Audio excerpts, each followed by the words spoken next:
Yes, മറ്റൊന്ന് ക്യാൻസറിനുള്ള പ്രതിരോധ vaccine അത് പ്രാരംഭ എൻട്രോമിക്സ് പ്രാരംഭ ക്ലിനിക്കിൽ അതിൻ്റെ ട്രയൽ നടത്തി അത് 100% ഫലപ്രാപ്തി നേടിയെന്നാണ് റഷ്യ അവകാശപ്പെടുന്നത്. അപ്പോൾ ഈ വാക്സിൻ്റെ ഉപയോഗിച്ചവരിൽ ഈ ട്യൂബറിന് വലിയ കുറവുണ്ടായിട്ടുണ്ട് എന്നൊക്കെയുള്ള പഠനങ്ങൾ അവർ നടത്തിയിട്ടുണ്ട്. മാത്രവുമല്ല, ഈ കീമോതെറാപ്പി പോലെയുള്ള ചികിത്സാ രീതിക്ക് ഒരു ബദൽ എന്നുള്ള രീതിയിലായിരിക്കും ഇത് വരിക.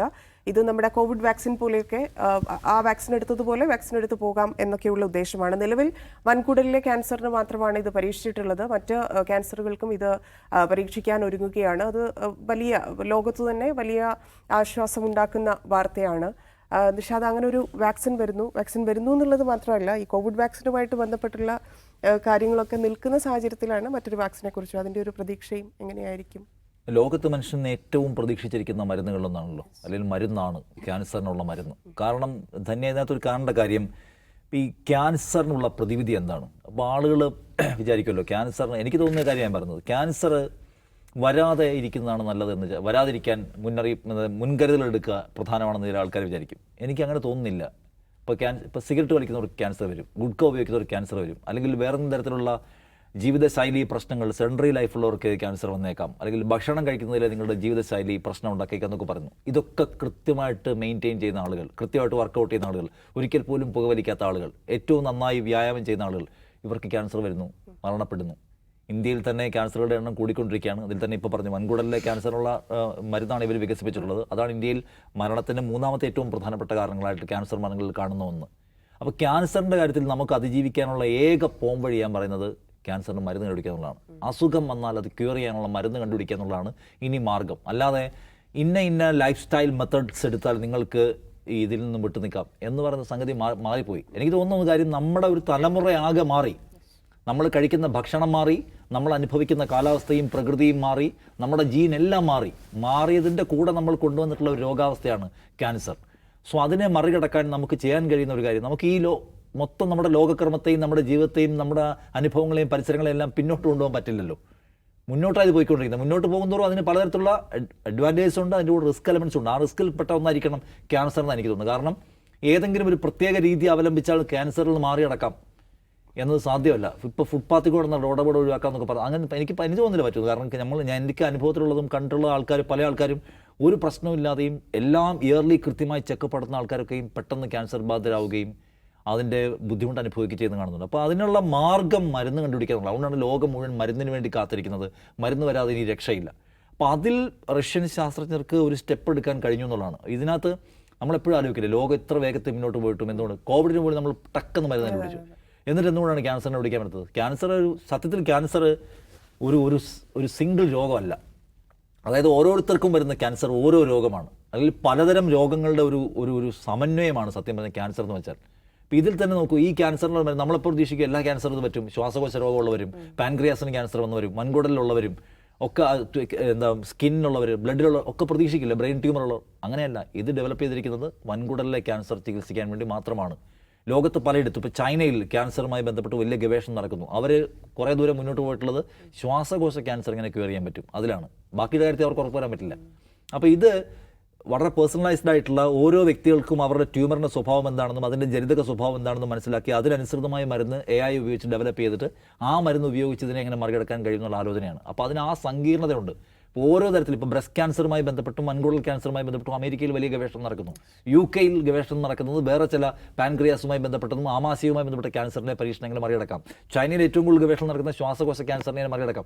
എല്ലായിടത്തും ചൈനയിലെ 50% എബോ അവർ വിജയകരമായി മറികടന്ന് കഴിഞ്ഞിട്ടുണ്ട്. പരീക്ഷണം മറികടന്നു എന്ന് പറയുന്നു. അപ്പോൾ ഇത് അങ്ങേയറ്റം സങ്കീർണമായ ഒരു രോഗമാണെന്ന് മാത്രമല്ല, ഇതിന് മ്യൂട്ടേഷൻ സംഭവിക്കുന്നത് ദൈനംദിനം മിനിറ്റ് വെച്ച് ഇതിന് സ്വഭാവം മാറിക്കൊണ്ടിരിക്കുകയാണ്. വേഗത്തിൽ മരുന്ന് കണ്ടുപിടിക്കാം, എല്ലാത്തിനും കൂടി ഒരു മരുന്ന് പോസിബിൾ അല്ല. അപ്പോൾ ആ സങ്കീർണതയെ മറികടക്കാൻ ലോകം ശ്രമിച്ചുകൊണ്ടിരിക്കുകയാണ്. പല റിപ്പോർട്ട്സും പറയുന്നത് 2027 ആകുമ്പോൾ മനുഷ്യൻ ഇത് അച്ചീവ് ചെയ്യുമായിരിക്കും, പല പ്രധാനപ്പെട്ട ക്യാൻസർ ഏരിയയുമായി ബന്ധപ്പെട്ടതാണ്. അപ്പോൾ അതങ്ങനെയാണെങ്കിൽ ഇതിന് വിജയിക്കാൻ പറ്റട്ടെന്നാണ് ഞാൻ പ്രത്യാശിക്കുന്നത്. ഞാൻ പറഞ്ഞ പോയിന്റിൽ വീണ്ടും നിൽക്കുകയാണ്. മരുന്ന് കണ്ടുപിടിക്കാതെ മറികടക്കാൻ കഴിയുന്ന ഒരു പ്രശ്നമല്ല ഇത്. നമുക്ക് ജീവിതശൈലിയൊക്കെ ശരിയാണ്, പുകവലിക്കാതിരിക്കുക, അല്ലെങ്കിൽ നിങ്ങൾ ഈ പറയുന്ന പ്രോസസ്സഡ് ഫുഡ് കഴിക്കാതിരിക്കുക, കൃത്യമായിട്ട് വ്യായാമം ചെയ്യുക, ഇതുപോലുള്ള കാര്യങ്ങൾ ഇതിന് വരുന്നത് തടയാനോ വൈകിക്കാനോ ഒക്കെയും പറ്റുമായിരിക്കും. ഇപ്പോൾ സമീപകാലത്ത് ഇവിടെ മരിച്ചു പോയിട്ടുള്ള നമ്മുടെ സെലിബ്രിറ്റീസിൻ്റെ മരണം നമ്മൾ വേഗം അറിയുമല്ലോ. അതിലേക്ക് പല പ്രധാനപ്പെട്ട സിനിമാ രംഗത്ത് പ്രവർത്തിക്കുന്നവരും അല്ലെങ്കിൽ പൊളിറ്റീഷ്യൻസ് ഒക്കെ എടുക്കും, അവരുടെ അവസാനത്തെ പ്രായമായി മരിച്ചവരുടെ പോലും അവസാനത്തെ മരണത്തിൻ്റെ ഇമ്മീഡിയറ്റ് റീസൺ എന്ന് പറയുന്നത് ക്യാൻസർ ബാധിച്ചിട്ടാണ്. അർബുദം സംഭവിക്കുക, ഉദരത്തിൽ ക്യാൻസർ ഉണ്ടാവുക, അങ്ങനെയാണ് ആൾക്കാർ മരിക്കുക. അതുകൊണ്ടാണ് ഇപ്പോൾ പറയുന്നത്, ഇപ്പം ഇന്ത്യയിൽ തന്നെ ഏറ്റവും കൂടുതൽ ഇപ്പോൾ വൻകുടലിൻ്റെ കാര്യം, വൻകുടൽ ക്യാൻസറിൻ്റെ എണ്ണം വല്ലാതെ കൂടിക്കൊണ്ടിരിക്കുകയാണ്. പണ്ട് 55 വയസ്സിനും 60 വയസ്സിനും മുകളിലുള്ള ആൾക്കാരിലാണ് കൂടുതലായിട്ട് ഇത് കണ്ടുപിടിച്ചിരുന്നത്, ഡയഗ്നോസ് ചെയ്തിരുന്നെങ്കിൽ ഇപ്പോൾ 50ക്ക് താഴെയുള്ള ആളുകളിൽ വലിയ തോതിൽ കഴിഞ്ഞ 20 വർഷത്തിലേക്ക് 50 വയസ്സിന് താഴെയുള്ള ആളുകൾക്കിടയിൽ ഈ പറയുന്ന ക്യാൻസർ കൂടുതലായി കണ്ടെത്തുന്നു. അപ്പോൾ അതുകൊണ്ട് തന്നെ ഡോക്ടർമാർ പറയുന്നത് നിങ്ങൾ 40 വയസ്സ് കഴിഞ്ഞാൽ നിങ്ങൾക്ക് പ്രത്യേകിച്ച് ഒരു ലക്ഷണവും ഇല്ലെങ്കിൽ നിങ്ങൾ കൊളോണോസ്കോപ്പി ചെയ്യണം. ഈ എന്താണ് നമ്മുടെ കുടലിനകത്തൂടെ ക്യാമറ കയറ്റി നോക്കുന്ന ടെസ്റ്റാണ്. അത് ടെസ്റ്റ് നടത്തി നോക്കേണ്ടത് ആവശ്യം ഇന്ത്യൻ ജീവിത സാഹചര്യങ്ങളുമായി ചേർത്ത് നോക്കുമ്പോൾ നമ്മൾ ഇന്ത്യക്കാർക്കാണല്ലോ ഏറ്റവും കൂടുതൽ ഡയബറ്റീസ് പേഷ്യൻസ് ഉള്ളത്. കാരണം നമ്മുടെ ജീവിതശൈലി എന്ന് പറയുന്നത് നമ്മുടെ ആഹാര രീതിയും അങ്ങനെയുള്ളതാണ്. അപ്പോൾ ഇന്ത്യയിലെ ഒരു സവിശേഷ സാഹചര്യം കുടൽ ക്യാൻസറിൻ്റെ സാധ്യത കൂട്ടുന്നുണ്ട്. അപ്പോൾ നിങ്ങൾ 40 വയസ്സ് കഴിഞ്ഞാൽ 45 കഴിഞ്ഞാൽ മസ്റ്റായി നിങ്ങൾ നോക്കണം എന്നാണ്. സോ അതുകൊണ്ട് നമ്മുടെ സാഹചര്യം ഈ കാര്യത്തിൽ കൂടുതൽ വഷളായിക്കൊണ്ടിരിക്കുന്നുണ്ട്. അപ്പോൾ അതിനെ പരിഹരിക്കാനുള്ള മരുന്നുകൾ ലോകത്ത് എവിടെ നിന്ന് കണ്ടെത്തും? ഇപ്പം നിന്ന് നോക്കൂ, ഏറ്റവും കൂടുതൽ മനുഷ്യർ പ്രതീക്ഷയോടെ പങ്കുവച്ചിരിക്കുന്ന വാർത്ത ഇന്ന് സോഷ്യൽ മീഡിയയിൽ ഈ ക്യാൻസറിനുള്ള മരുന്ന് റഷ്യ കണ്ടുപിടിക്കുന്നുള്ളതാണ്. പുടിൻ പ്രഖ്യാപിച്ചിരിക്കുന്നു, ഇത് ഞങ്ങൾ പൂർണ്ണമായി കഴിഞ്ഞാൽ സൗജന്യമായി ഇത് വിതരണം ചെയ്യുമെന്ന് പ്രഖ്യാപിക്കുന്നു. അതിനൊക്കെ ഭയങ്കരമായി സ്വീകരിക്കപ്പെടുന്നു. പലതരത്തിലുള്ള ക്വസ്റ്റ്യൻസ് ഉണ്ട് കേട്ടോ. ഇപ്പോൾ സ്വതന്ത്രമായ പലതരത്തിലുള്ള പരീക്ഷണങ്ങളെ പൂർത്തിയാക്കിയാൽ കഴിഞ്ഞാൽ മാത്രമേ ഇതിൻ്റെ ഉപയോഗത്തിലേക്ക് കടക്കാൻ പറ്റൂ, ഇത് റഷ്യ അവകാശപ്പെടുന്നതാണെന്ന് അഭിപ്രായപ്പെടുന്ന ആൾക്കാരൊക്കെ ഉണ്ട്. എന്തായാലും ലോകത്ത് എല്ലാവരും കൂടി കൂട്ടായ പരിശ്രമം നടത്തിക്കൊണ്ടിരിക്കുന്നു. വേഗം വിജയിക്കാൻ കഴിയട്ടെ. ഒരുപക്ഷെ നമ്മുടെ തലമുറയ്ക്ക് ഇനിയിപ്പോൾ ക്യാൻസർ വന്ന് എന്തെങ്കിലും പറ്റിപ്പോയാലും അടുത്ത തലമുറയ്ക്ക് ക്യാൻസർ വന്നാൽ ഭയപ്പെടാതെ ഞങ്ങളുടെ കയ്യിൽ മരുന്നുണ്ട് എന്ന് പറയാൻ കഴിയുന്ന ഒരു പുലരി ഉണ്ടാവട്ടെ എന്ന് ഞാൻ പ്രത്യാശിക്കുന്നു. പറ്റും, മനുഷ്യൻ കൂടെ പറ്റും. മനുഷ്യൻ എന്തെല്ലാം മറികടന്ന് വന്നവരാണ്, മനുഷ്യൻ എന്തെല്ലാം കണ്ടുപിടിച്ചവരാണ്, എന്തെല്ലാം മറികടന്നവർ കഴിയുമെന്ന് ഞാൻ വിചാരിക്കുന്നു. ഇന്നല്ലെങ്കിൽ നാളെ അത് സാധ്യമാവും. സാർ, എന്താണ് ആ വാക്സിനിലുള്ളൊരു ഇതിലിപ്പോൾ നിഷാദ് പറഞ്ഞൊരു ക്യാൻസർ എന്ന് പറയുമ്പോൾ ഏറ്റവും അധികം വൈകാരികത നിൽക്കുന്ന ഒരു അസുഖമാണ്. നമ്മൾ സാഹിത്യത്തിൽ ഏറ്റവും അധികം വന്നിട്ടുള്ളൊരു രോഗമാണ് ക്യാൻസർ.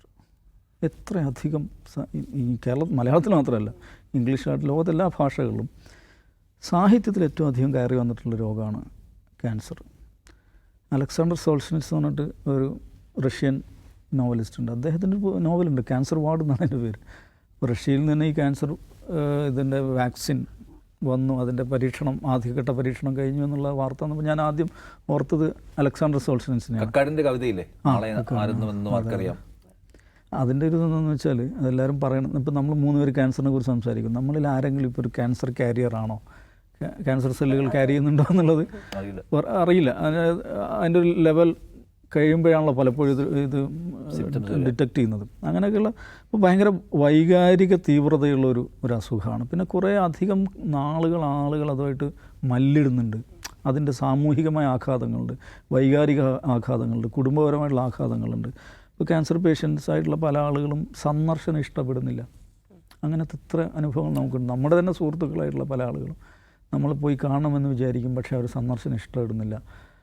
ക്യാൻസറാണെന്ന് പറയില്ല പലരും. അത് ശ്രദ്ധിച്ചില്ല. എനിക്ക് തലവേദന നമ്മൾ പറയും അല്ലേ, വേറെ എന്തെങ്കിലും അസുഖമാണ് പറയും, എൻ്റെ കാല് പൊട്ടിയെന്ന് പറയും, കൈ പൊട്ടിയെന്ന് പറയും. പക്ഷേ ക്യാൻസർ ആണെങ്കിൽ പറയില്ല. അങ്ങനെ പറയാതെ എത്ര അധികമാണ്. അത് പറയണം, അതിൻ്റെ എല്ലാ സിംറ്റംസും എന്താ, അതിൻ്റെ അഡ്വേഴ്സ് എഫക്റ്റ് എന്താണ്, ഇതിനെക്കുറിച്ചൊക്കെ ധാരണ ഉണ്ടായി ധീരമായി നിൽക്കണം എന്നൊക്കെയാണ് നമ്മളോട് ഡോക്ടേഴ്സും മനഃശാസ്ത്രന്മാരൊക്കെ പറയുക. അങ്ങനെയുണ്ട്, തിരിച്ചുകൊണ്ടിട്ട് ഞാൻ പറയുന്നത് നല്ലൊരു ശതമാനം ലേമൻ നമ്മളെടുത്ത് നോക്കിക്കഴിഞ്ഞാൽ അത് പറയില്ല, അത് പറയാൻ ഇഷ്ടപ്പെടുന്നില്ല, അത് പങ്കുവെക്കാൻ ഇഷ്ടപ്പെടുന്നില്ല. അങ്ങനെയുള്ള വൈകാരിക തീവ്രതയുള്ള ഒരു വളരെ ഫ്രജൈലായിട്ടുള്ളൊരു സംഗതിയാണ്. വളരെ സെൻസിറ്റീവായിട്ടുള്ളൊരു സംഗതിയാണ്. എന്തിനാണ് അങ്ങനെയെന്നുള്ളത് എനിക്കറിയില്ല. അതിൻ്റെ ആവശ്യമില്ല എന്നുള്ള വിചാരിക്കുന്ന ഒരാളാണ് ഞാൻ. ഏത് അസുഖമാണെങ്കിലും അതിൻ്റെ എല്ലാം പറഞ്ഞ പ്രോസ് ആൻഡ് കോൺസ് ഉണ്ട്. അതിജീവിക്കാനുള്ള ശേഷിയുണ്ട്, അതിജീവിക്കാതെ ഇപ്പം മനുഷ്യൻ പലതും കണ്ടുപിടിച്ചത് പിന്നെ നിഷേധമാണ്. അങ്ങനെയൊക്കെ ആയിരിക്കുന്നതിന് മനുഷ്യൻ നിസ്സാരനുമാണ്. ഇത് അങ്ങേയറ്റം നിസ്സാരനാണ് മനുഷ്യൻ. ഈ 2 സാധ്യതകളുണ്ട്. മനുഷ്യൻ ബലമുള്ളവനാണ്, കരുത്തുള്ളവനാണ്, അതിജയിക്കാൻ ശേഷിയുള്ളവനാണ് എന്നതുപോലെയോ അതേക്കാളോ പ്രധാനപ്പെട്ടതാണെന്ത്, മനുഷ്യൻ ദുർബലനാണ്. മനുഷ്യൻ വളരെ പെട്ടെന്ന് വീണു പോകും. ഇപ്പം നമ്മളിപ്പോൾ എൻട്രോമിക്സ് എന്നല്ലേ റഷ്യക്കാർ കണ്ടുപിടിച്ച വാക്സിൻ്റെ പേര്. എൻട്രോമിക്സ് നമ്മൾ കണ്ടുപിടിക്കുന്നു. നമുക്ക് ഇത്രയധികം കാലമായി. ഇതിനു മുമ്പ് നമ്മൾ പല വാക്സിൻസും കണ്ടുപിടിച്ചിട്ടുണ്ട്. വാക്സിൻസ് കണ്ടുപിടിക്കുന്നു, പല അസുഖങ്ങളെയും അകലത്തിൽ നിർത്തുന്നു, തടഞ്ഞു വെക്കുന്നു. എന്താ സംഭവിക്കുന്നത്? പുതിയ അസുഖങ്ങൾ വരുന്നു.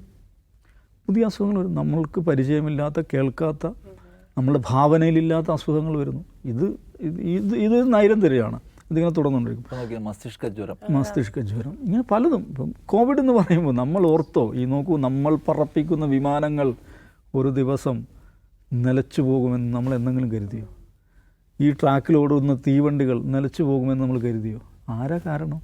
നമ്മൾ കണ്ടിട്ടില്ലാത്ത ഏതൊരു വൈറസ്, നമ്മുടെ ഈ മലേഷ്യയിൽ നിന്ന് വരുന്ന ആ ഫ്രൂട്ട് ഉണ്ടല്ലോ, അതിൻ്റെ മാതിരിയുള്ള റംബുട്ടാൻ മാതിരിയുള്ള ഒരു എന്ന് പറയപ്പെടുന്ന റംബുട്ടാൻ. എൻ്റെ മോള് ഈ അതിൻ്റെ ചിത്രം കണ്ടാൽ എന്നാണ് പറയുക, കൊറോണപ്പഴം എന്നാണ് പറയുക. സോറി, ഈ ഫ്രൂട്ട് കണ്ടാൽ കൊറോണപ്പഴം എന്നാണ് പറയുക. അപ്പോൾ ഇത് വിമാനം കണ്ടുപിടിച്ചതിന് ശേഷം, മനുഷ്യൻ വിമാനം കണ്ടുപിടിച്ചതിന് ശേഷം വിമാനം സമ്പൂർണ്ണമായി നിലത്തിറക്കിയ ആദ്യാനുഭവമാണ്. ആരാ കാരണം? ഈ പറയുന്ന വൈറസ്. അപ്പോൾ ഇതാണ് ഇങ്ങനെയുള്ള പുതിയ കാര്യങ്ങൾ വരിക, അതിനെ അതിജയിക്കാനുള്ള പരിശ്രമങ്ങൾ ഉണ്ടാകുക, അതിൽ കൂട്ടായ്മകൾ ഉണ്ടാകുക, അതിലുള്ള ഗവേഷണങ്ങൾ ഉണ്ടാകുക, അതിലുള്ള വൈജ്ഞാനികമായ ശാസ്ത്രീയമായ സഞ്ചാരങ്ങൾ ഉണ്ടാകുക. ഇങ്ങനെയാണ് മനുഷ്യൻ പോകുന്നത്. ആ ഒരു സഞ്ചാരത്തിൽ നിർണായകമായൊരു ദിവസം എന്നുള്ളതാണ് ഈ ദിവസത്തിൻ്റെ പ്രത്യേകത. എൻട്രോമിക്സ് അവർ കണ്ടുപിടിച്ചത്. അപ്പോഴും മനസ്സിലാക്കുക, ഇതൊരു പ്രിവെൻറ്റീവ് വാക്സിൻ അല്ല, ഇതൊരു തെറാപ്പാറ്റിക് വാക്സിനാണ്. വൻകുടൽ ക്യാൻസർ വന്ന ആളുകളെ ചികിത്സിക്കാൻ വേണ്ടിയുള്ള. അതേക്കുറിച്ച് പറയുന്നത് ശരീരത്തിന് എവിടെ ഈ സെല്ലുകൾ എവിടെ കിടക്കുന്നു എന്നതിനെക്കുറിച്ച് മെസ്സേജ് കൊടുക്കാനും ആ സെല്ലുകളെ ആക്രമിച്ച് നശിപ്പിക്കുവാനുള്ള ശേഷി ഈ വാക്സിൻ ഉണ്ടെന്നാണ് പറയുന്നത്. അപ്പോൾ റഷ്യക്കാർ ഭയങ്കര അവകാശവാദവും ഭയങ്കര ഡയലോഗൊന്നും അടിക്കുന്നില്ല കേട്ടോ. ഞങ്ങളുടെ ഫസ്റ്റ് ടെസ്റ്റ് പൂർത്തിയായി കഴിഞ്ഞു, അത് സക്സസ് ആണ്. നോക്കൂ, നമ്മളതിൻ്റെ ഇതിൻ്റെ അപ്രൂവൽ കിട്ടണം, അതിലേക്ക് കടക്കുകയാണ്. വിജയിക്കട്ടെ എന്ന് നമുക്ക് പ്രാർത്ഥിക്കാം. അത് വൻകുടലിനെ മാത്രമല്ല, എല്ലാ ക്യാൻസറുകളെയും പ്രതിരോധിക്കാനുള്ള, ഇപ്പോൾ പ്രതിരോധമല്ല, ഇപ്പം ചികിത്സയാണ്, പ്രതിരോധിക്കാൻ തന്നെയുള്ളൊരു വാക്സിനായി അതിനെ മാറ്റിയെടുക്കാൻ അവിടുത്തെ ശാസ്ത്രീയ സയൻറ്റിഫിക് കമ്മ്യൂണിറ്റിക്കും അവിടുത്തെ പൊളിറ്റിക്കൽ ലീഡർഷിപ്പിനൊക്കെ സാധിക്കട്ടെ നമുക്ക് ആശ്വസിക്കാം, സന്തോഷിക്കാം.